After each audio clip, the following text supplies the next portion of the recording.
Vincente asks a good question, and it's going to be a hard one to answer, and you'll see why. In the book Easy Strength, you talk about the what the heck effect. It's also called the WTF effect. Are there other movements besides the swing that this applies to?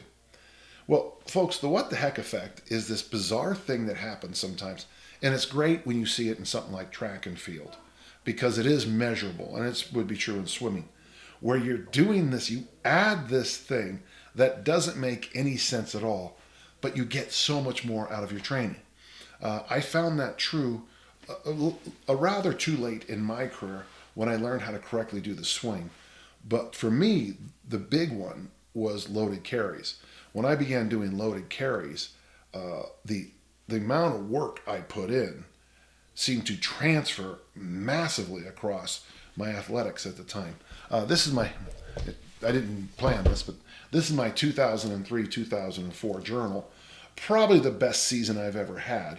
And when I go into it, it's just, it's interesting because it's all what the heck effects.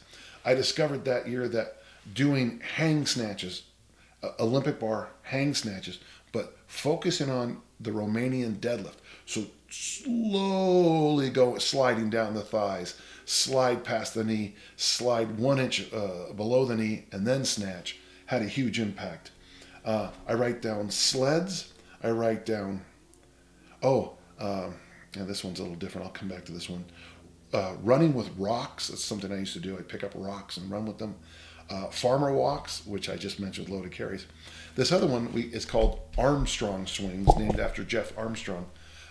It is when you pick up a Scottish hammer and you swing it on one side. And you do, let's just say you do 10, and then you rest, and then you swing it on the other side, and you try to build up to 1 minute of swinging. Now, folks, that doesn't sound like much, but when you're done, every throwing muscle in your body not only got worked, but the mobility jump was there. So it was funny to read that out to you because that's real quick point. At the end of every journal, I always summarize the things in the area of diet that worked. That's back when we first were experimenting with Lyle McDonald's diet, cyclical ketogenic dieting, which was called anabolic dieting in some of the magazines. Eat meat, fish. Fish oil. This is when I started really getting into fish oil. Oh, and number 6, carbohydrates make me fat. And then this was my plan for the next series of workouts. That's the best way to do a journal that I know. And when I go into them, I always try to type up what I learned from the last one and see if that carries over. It doesn't always. So that's kind of fun.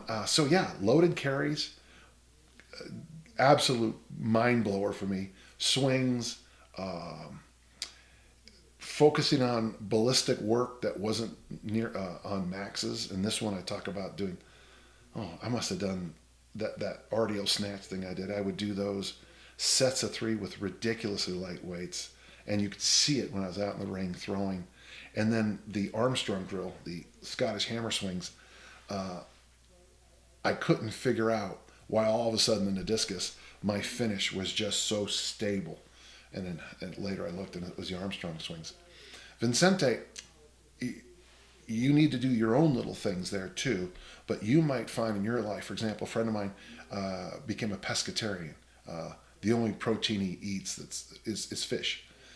Completely changed his life. So to me, that's a what the heck effect. On paper, it doesn't fit, but when you step back and look at this worked. So I would suggest look into a couple areas of your life for this. So nutrition, recovery, basic, gym-based training, and then the other stuff training, and try to find the things that in your life seem to have a bigger impact than they should. So that's what the heck effect is.